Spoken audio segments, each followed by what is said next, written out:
Bé, doncs estem aquí escoltant Suspiros d'Espanya i aprofitarem ara para presentar a Luis García Gil, que es el autor de este libro que tan bien nos ha ido, que es Carlos Saura, el cineasta de la memoria. Luis García Gil, buenas noches. Buenas noches, un verdadero placer estar en vuestro programa, en Autocine.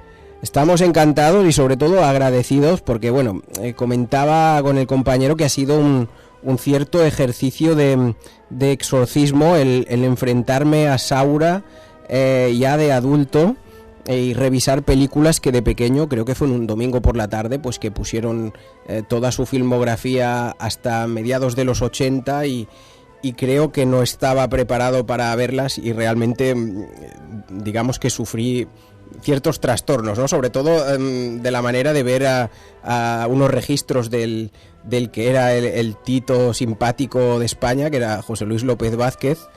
Y bueno, me ha servido bastante pues combinar esta lectura con la filmografía, sobre todo para entender un poquito más a un director que para el gran público me cuesta, tengo la impresión de que es un poco incomprendido en este país. ¿Qué opinas al respecto? Bueno, es que tenemos un país muy particular porque Saura ha cumplido 90 años y en este país tampoco se perdona el llegar a viejo, ¿no? No puedes convertirte en mito ni en leyenda si encima llegas a una edad tan avanzada. ¿Sí? Tengo la impresión de que Carlos Saura está realmente poco valorado, ¿no? Tengo la impresión en que se valora más fuera de España. Por ejemplo, en Francia, sí, tiene un reconocimiento mucho mayor, un peso mayor su filmografía que la que puede tener en España. Hubo unos años, los años 70, incluso los 80, en los que Carlos Saura fue una referencia concreta y cada película, cada estreno de Saura concitaba una grandísima expectación por parte de la crítica e incluso te diría también del público. Uh-huh. Llegó un momento en que hubo un cierto hartazgo quizás de la figura de Saura y no hemos acabado de reivindicarle de la manera merecida. Quizá mi libro era una forma también de saldar esa deuda, porque yo como cinéfilo, como estudioso del cine, para mí Saura me parece uno de los grandes directores de la historia del cine español, sí, sin lugar a dudas. Más allá de que Francia sea un país culturalmente, sobre todo a nivel cinematográfico, mucho más maduro que el nuestro, también tengo cierta impresión a la hora, incluso para establecer un paralelismo, de que ha llegado a dejar de interesar a la gente pues los títulos actuales, ¿no? Incluso Godard igual, hay gente o Saura, he escuchado gente que me pregunta si es que está vivo y todavía hace películas. No sé hasta qué punto existe pues como una causa común el que hubieran tocado techo desde tan pronto en sus películas iniciales y que luego sea muy difícil, ¿no?, superar este listón inicial. Bueno, a ver, le pasa a muchos cineastas. A ver, si cogemos a Buñuel, por ejemplo, es cierto que tiene una obra maestra como Tristana, rodada ya en un momento avanzado de su carrera, pero Buñuel también tiene una serie de obras imprescindibles que de pronto marcan un techo, difícil de superar. En el caso de Saura, quizá desconcierta un poco ese cambio de percepción de su cine, que pasa de ser un cine que plasma perfectamente la realidad española, uh-huh, los trastornos que deja la guerra civil, el mundo de posguerra, incluso también todo lo que tiene que ver con esa España reprimida sexualmente, que está muy presente en sus mejores películas, en sus películas tan enormemente simbólicas, ¿no? Como Ana y los lobos. Quizá la etapa musical de los años 80 de Saura pues se entiende peor. Quizá el Saura contador de historia es evidente que flaquea, uh-huh, pero bueno, también él logra una independencia creativa admirable y hace lo que le da la gana, ¿no?, en un determinado momento. Esto no debería significar olvidar toda la aportación anterior que Saura ha tenido, e igual que volvemos a Ciudadano Kane de Orson Welles, por ejemplo, sí. Y no nos pensamos que Welles, después de Ciudadano Kane, no volvió a hacer, hizo muy buenas películas, sí. Pero no volvió a hacer una película como Ciudadano Kane. Uh-huh. ¿Por qué no volver a la caza con esa misma admiración y a otras películas posteriores, como La prima Angélica, con uh-huh. esa misma admiración, y no estar pensando permanentemente en que el cine de Saura pues lleva tiempo a lo mejor en un estado que no es el de sublime calidad de otros tiempos? Tú que, por ejemplo, vives eres originario de Cádiz, que es una zona pues con bastante arraigo en el ámbito musical del flamenco, de la misma manera que entre el entorno cinéfilo toda esa etapa musical vinculada principalmente al flamenco ha sido acogida con cierta frialdad, desde los entornos musicales, que a veces en este en concreto son bastante puristas, ¿cómo se ha percibido la irrupción de Saura? Pues yo, la percepción que tengo como gaditano y como andaluz es de absoluta admiración, porque alguien como Saura, que reivindique el flamenco como música de nuestra memoria, que lo haga además sin incurrir en tópicos, siguiendo una tradición que viene de lejos en el tiempo, porque recordemos a Edgar Neville, ¿no? Sus aproximaciones al mundo del flamenco. El cine y el flamenco siempre han tenido una relación compleja. Rovira Veleta, ¿sí? por cierto, ¿no? Sí. El catalán, los ¿no? tarantos, también, sí. ¿no? Claro, quiero decir que todos esos cineastas realmente lo que dignifican es el arte flamenco y lo sacan un poco del estereotipo. Y claro, cuando Saura hace esas películas, algunas, como habéis comentado, con una línea argumental, pero otras muy plásticas y muy visuales, poderosamente visuales, lo que está haciendo es demostrar, ante todo, lo gran melómano que es, y sobre todo dejando un pozo, una herencia a las futuras generaciones para tener una visión del flamenco desde una perspectiva, te diría, intelectualizada, pero realmente importante. Uh-huh. En la figura en todo lo que es la obra de Saura, hay nombres que son fundamentales, ¿no? Es curioso porque van pasando todos y Saura continúa trabajando, no sé si decir reinventándose, no sé, desde Elías Querejeta hasta Geraldine Chaplin, Teos Camilla, Antonio Gades, Fernando Fernán Gómez, los mismos José Luis López Vázquez, Paco Raval. Exactamente, ¿hay alguno que creas que es fundamental en el devenir y en decir Saura es Saura gracias a...? Bueno, a ver, no se podría entender Saura sin la musa, ¿no? Aunque esto de la musa pueda ser ya un apunte un tanto anacrónico, pero yo como soy poeta también creo todavía en el poder de las musas, sí. Y creo que Geraldine Chaplin es una musa sin la cual no se puede entender el cine de Saura. Uh-huh. Por supuesto, Elías Querejeta, porque tenía una personalidad como productor apabullante, y porque hay un cine de Elías Querejeta que no solo es el cine que hace con Saura, sino con otros cineastas españoles muy importantes en los que deja su impronta. Y habéis hablado también de Teos Camilla, por supuesto, ¿no? A nivel visual es otra figura también importante del cine de Saura. Quizá de las que me has citado, si tuviera que desechar alguna, pues Gades y Fernán Gómez son importantes como parte de la representación que marcan los actores en su cine, pero quizá no son tan determinantes en ese equipo de confianza uh-huh. que crea Saura en torno suyo. Muy bien. Cuando se habla de censura siempre se hace alusión a Berlanga, los episodios más o menos cómicos a los que él hacía referencia en vida, Buñuel, pero bien, Carlos Saura es una persona que la ha sufrido en sus carnes. Recuerdo una entrevista con con Soler Serrano, que tampoco es que fuera una persona de la misma ideología que él, pero bueno, se lo explicaba. Y bueno, hay quien dice que también en el momento del 23F creo que él se encontraba en la Berlinale y no sé hasta qué punto es verdad esa circunstancia que se le pasó por la cabeza pedir asilo político en Alemania. Saura y la censura, digamos, fueron la noche y el día, ¿no? Estuvieron a la greña hasta los últimos días de esta, ¿no? ¿Entiendo?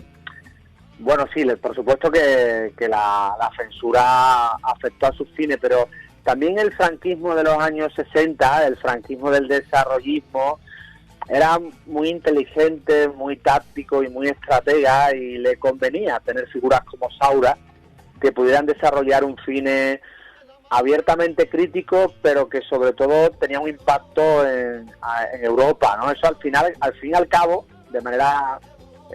Saura no buscaba eso, lógicamente, pero al franquismo sociológico no le venía mal pues que la imagen de Saura en el exterior fuera la imagen del cine español de calidad. Uh-huh. Pasaba con Buñuel. A Buñuel se le dejó rodar Tristana en Toledo, y bueno, Buñuel lógicamente había estado en el exilio durante muchísimo tiempo. Creo que ahí había una difícil convivencia, pero al final Saura pudo desarrollar sus películas en un contexto de dictadura franquista, y creo que son películas admirables precisamente por su capacidad. Fíjate, Ana y los Lobos, por ejemplo, qué manera de desintegrar los grandes poderes fácticos del régimen franquista, ¿no? Uh-huh. Qué simbología, qué metáfora. A mí esa película me impactó la primera vez que la vi. Uh-huh. Sin duda, sí, la iglesia, el orden, exactamente, sí.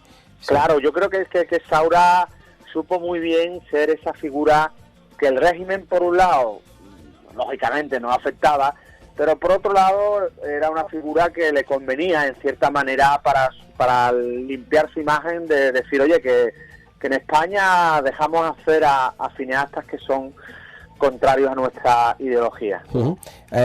Es una cierta paradoja, lo comentábamos con Julián, el compañero de Madrid, que es que a pesar de todas estas penurias, repasando un poquito su filmografía, estamos escuchando a Los Chunguitos en la banda sonora de Deprisa del 81. Parece una década pues bastante desconcertante, ¿no? Hasta que llega ahí Carmela en el 90, los títulos tampoco superan ni siquiera igualan a todo lo que hizo en los 60 y en los 70. ¿Cómo explicas esta decepción? A ver, es que lo decía antes, ¿no? Lo de Baudelaire, aquello de no se puede ser sublime sin interrupción. Cuando has hecho tantas películas magistrales, hay películas de Saura que se citan poco, ¿eh? Por ejemplo, Los Ojos Vendados, me parece una película fantástica. Sí, lo es, sí. Elisa, vida mía, me parece otra obra maestra. Ya esas películas están rodadas en la transición, y me parecen películas que le toman el pulso a una realidad que es diferente, no es la realidad del franquismo. No tienen nada que ver esas películas ni con Cría Cuervos, que es otra película muy de la inmediatez del contexto, ni con Ana y los Lobos, ni con La Prima Angélica. Hay que valorar también que Deprisa, la citada Deprisa, es otra película que se inserta dentro del cine kinky, puede decirse, pero que tiene también, creo, una profundidad y una capacidad de captar la realidad del momento importante. ¿Qué pasó con Saura a partir de ese momento? Pues es difícil de precisar. De pronto, a todo creador, pues cierta chispa, cierta capacidad creativa, pues se pierde. Cuando hace películas como Dispara, de pronto ves que todo el edificio o todo ese entramado de Saura tan maravilloso, dramático, pues se viene abajo. Los actores no están a la altura esperada, como si estaban en otras películas de los 60 o de los 70. Bueno, también son décadas en las que la energía creadora de Saura, decía François Truffaut que las películas deben siempre estar deben estar rodadas con una pulsión como de pasión extrema, ¿verdad? De ir al fondo mismo de los asuntos. y eso yo creo que Saura lo va a perder en los años 80 y a saber por qué lo pierde. Uh-huh. Hay un tema, por ejemplo, que comentas en el libro, que es que en la elección del Gran Wyoming, Saura culpa a los productores de esta elección. ¿Podemos convenir que tuvo en general, después de Llanto por un bandido, con Querejeta mucha más libertad que sin Querejeta y en Democracia?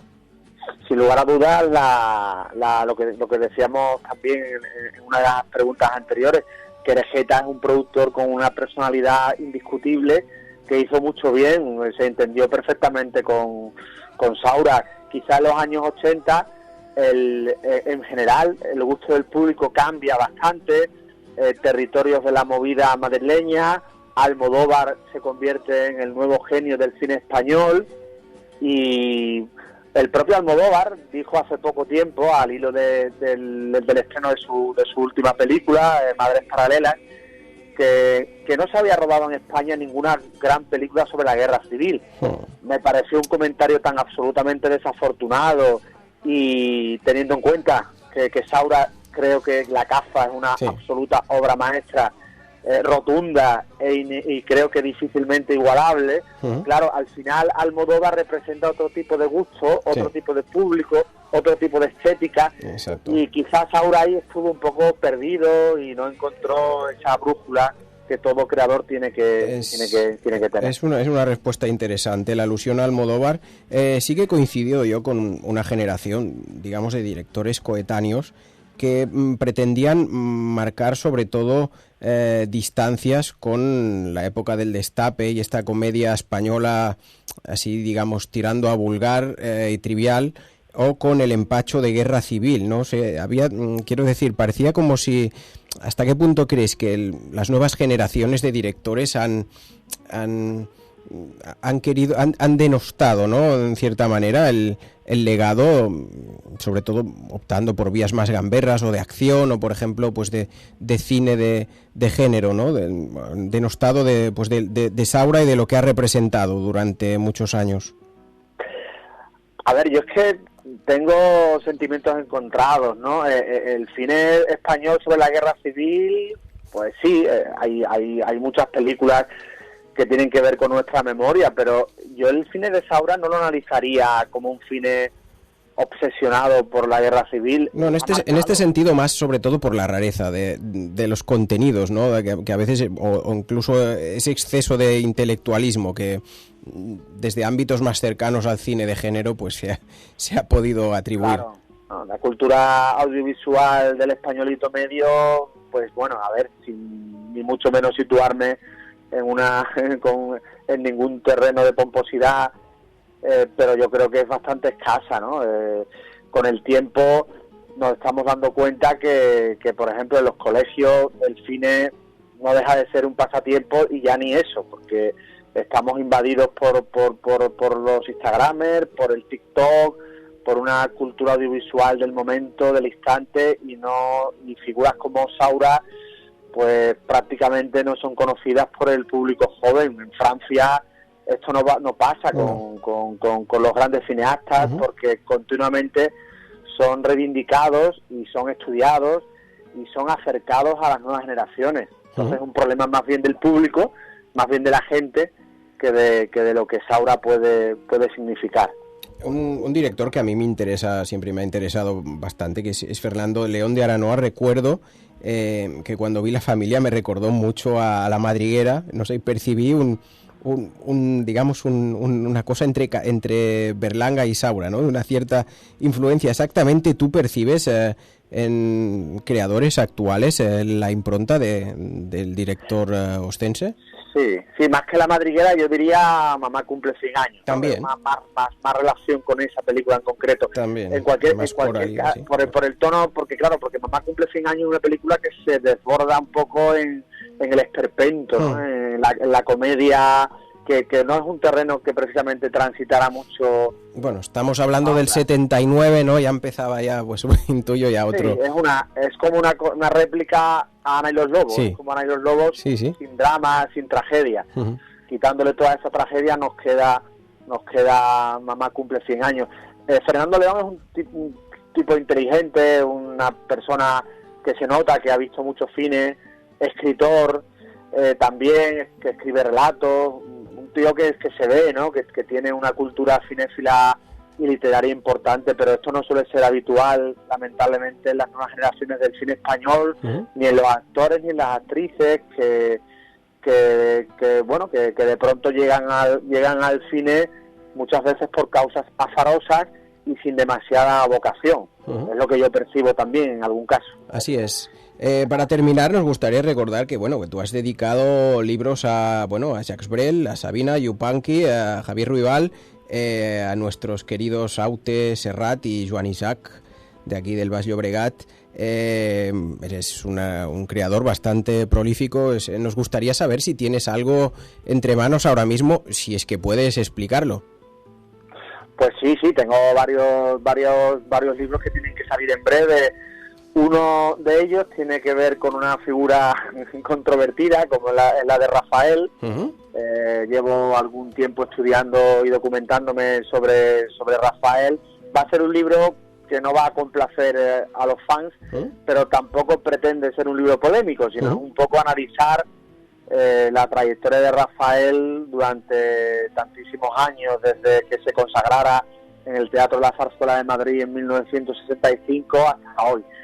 Y luego, a nivel de cine, para 2023 debería salir con cátedra, además, un libro sobre Carol Reed, que creo que es un cineasta que merece toda la consideración del mundo, y más allá de esa obra maestra que es El tercer hombre, otras películas igualmente fantásticas. Fantástico, pues ha sido un placer conocerte, tener esta conversación, leer tu libro y bien, deseamos que tengas muchos éxitos y que podamos compartirlos en antena.